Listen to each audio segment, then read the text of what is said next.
I feel like we're in economic quicksand everywhere we look at the moment. I'm talking about national level, but I'm also talking about a personal level, which is kind of what I see every day on a professional basis. One of the common things I get in the comments is, what's the solution?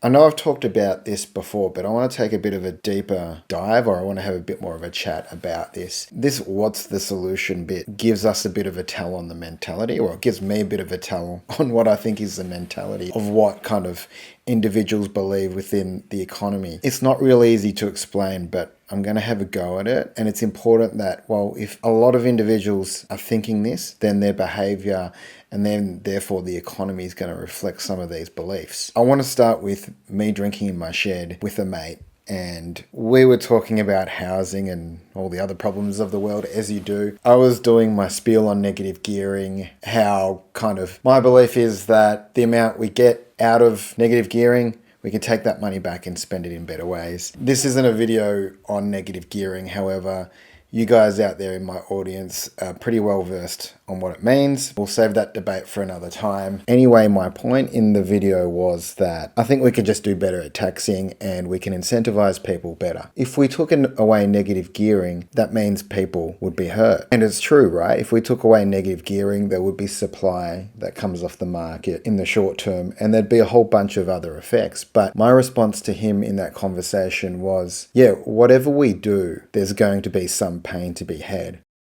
I want to go back to that belief because this is really important for me in understanding and how I get my head around this whole situation. That, oh, someone will get hurt by that solution mentality is actually the reverse of that, which is like, we can solve a problem and no one's going to get hurt. And to me, that sounds exactly what like the government are trying to shove down our throats. Oh, the right know what to do and no one's going to get left behind, and oh no, the left know what to do. It's different to those guys, but no one's going to get left behind either. The truth is that there's winners and losers everywhere. Whatever we do, there's going to be pain, but also if we do nothing, there's going to be pain. And that sounds like quicksand to me.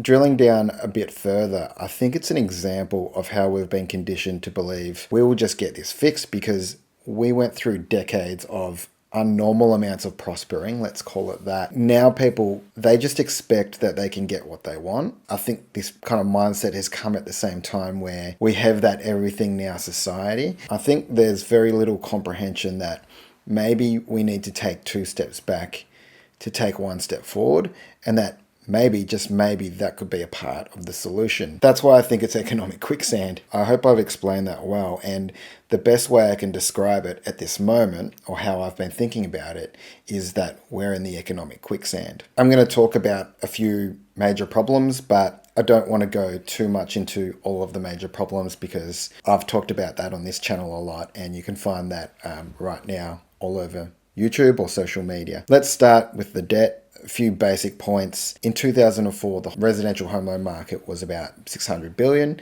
Fast forward to today, and we're around 2.3 trillion. So that's how much the debt market in this country has grown. I want to say that we basically had a demographic boom, which was the baby boomers.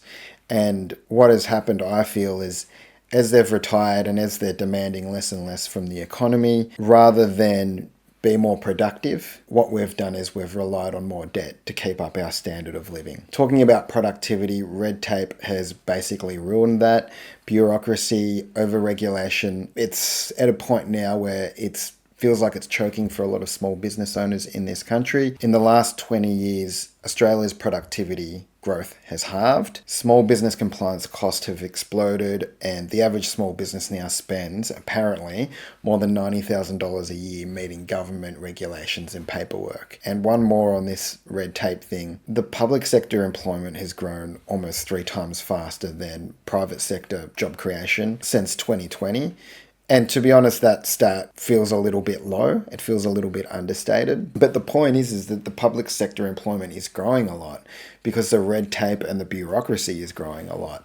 And the actual market and the actual economy isn't growing that much. We have cost of living and assets outstripping wages. So everything's been going up except for the average person's spending power. It feels like for a while now, probably at least since post-pandemic. It feels like that ladder of opportunity is just being pulled up and it's leaving mainly young people behind. The average wage has grown about 25% in the last 10 years. But if you compare that against the cost of living, that's gone up about 50% in that time. And most of that's gone up the last 3 or 4 years. Grocery prices have climbed 25% in the last 3 years. Asset prices, 20 years ago, the medium home costs about 4 times the average household income. And today it's 8 times. And I don't even want to think what it is in Sydney.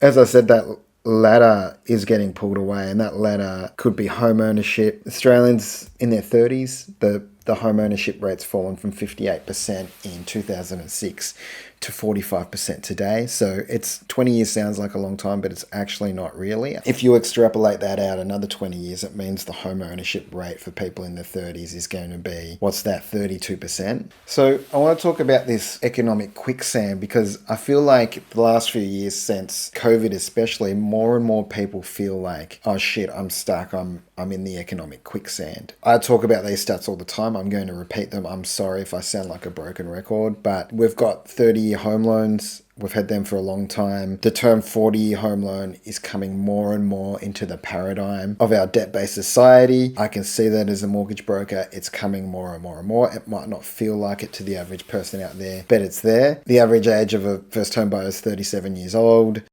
Around half of all Aussies aren't confident they'll have enough super to retire off comfortably. At the same time, the government debt load per citizen has doubled since 2010. So yeah, I'm really sorry if I've waffled on, but I'm trying to paint this picture that for a growing amount of Australians, they're in economic quicksand where they're in a position that makes them feel uncomfortable. They don't know what to do, and it feels like anything they do, it could be the end for them, but also at the same time, if they do nothing, they know what's going to happen there. And I feel like if you zoom out a bit and look at this on a national level, it's the same thing. The government know there are issues. That's why they're here to run the country. But it feels like anything any government has done for the last 15 years has contributed more to the problems than if they would have just done nothing in the first place. I don't want to make it sound like governments shouldn't do anything because they definitely should.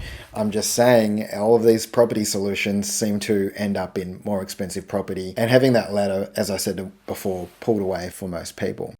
I just want to zoom back to the personal level here because really that's where we have control over everything. If we rely on the government, we don't control what they say. I just think we're just going to get the same outcomes as what's been happening, which most people would say outcomes are getting worse. I want to talk a little bit on, all right, we're in economic quicksand, we have to do something, but we can't do the wrong thing. We can't be like our parents' generation who could afford to make mistakes here or there. Just because of the times they grew up in, they were able to make it back. I'm not so sure that that's going to happen. I mean, that would be great if in 10 years' time things in Australia completely change. I'm just not so sure that it's going to happen. So I'm just going to go on a little bit of a tangent now on what I think from what I've seen in finance, maybe help people avoid that economic quicksand. Number one, they think long term. They think about, okay, what does retirement look like even though I'm in my 30s? How do I get rid of this debt? And I think one problem that we're all kind of falling into is all of this short-term thinking. And we focus our results on short-term as well. I just think that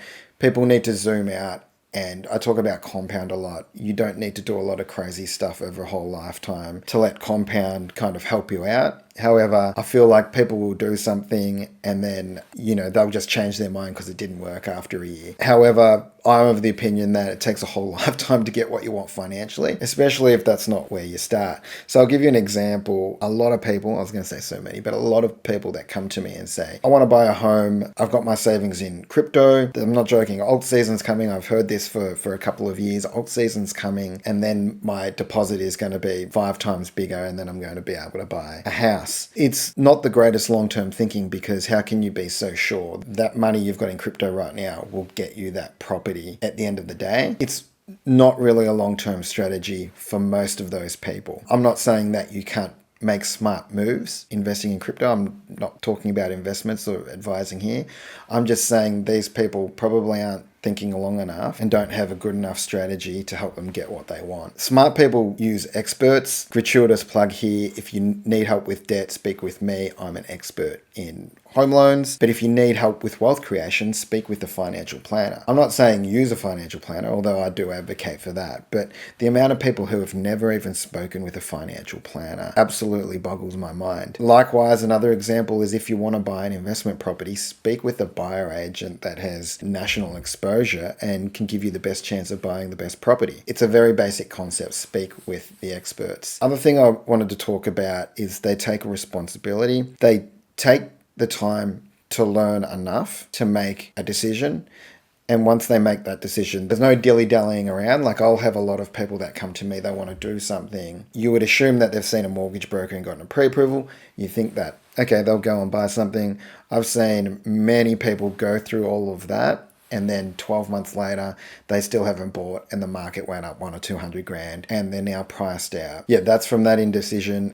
I realize a lot of what I said will trigger people. Sorry if you feel triggered by that, but a lot of people, especially in the last 3 years, are having to come to these harsh realizations that they have to change something about how they're living their life or what they're doing to be able to get what they want, 1, 2, 3, 4 decades further in the future. The harsh reality is that the rich are going to get richer and the poor are going to get poorer. I've been talking a bit about lately, the middle class are going to get taxed out of existence. If you're watching YouTube a lot, you'll start hearing this term in the last 6 months or so, K-shaped economy. Well, that's just the rich getting richer and the poor getting poorer. I believe that our kids won't have the same opportunities that I had growing up.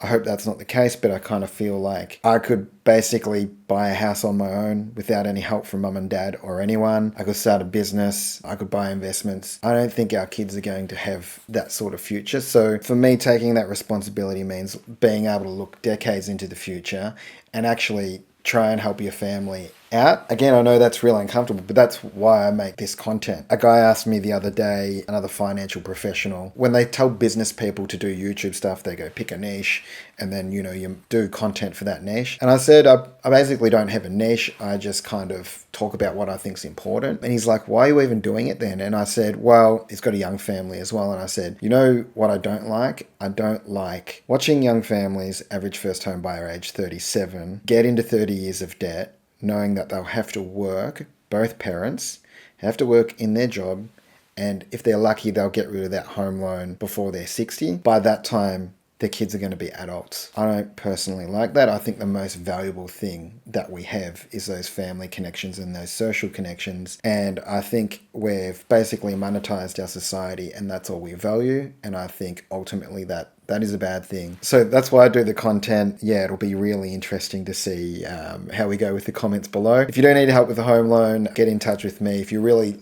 like what I'm doing with the channel, please feel free to get in touch and support the channel if you need help with a home loan. Otherwise, subscribe. Love the comments. See you next time. Cheers.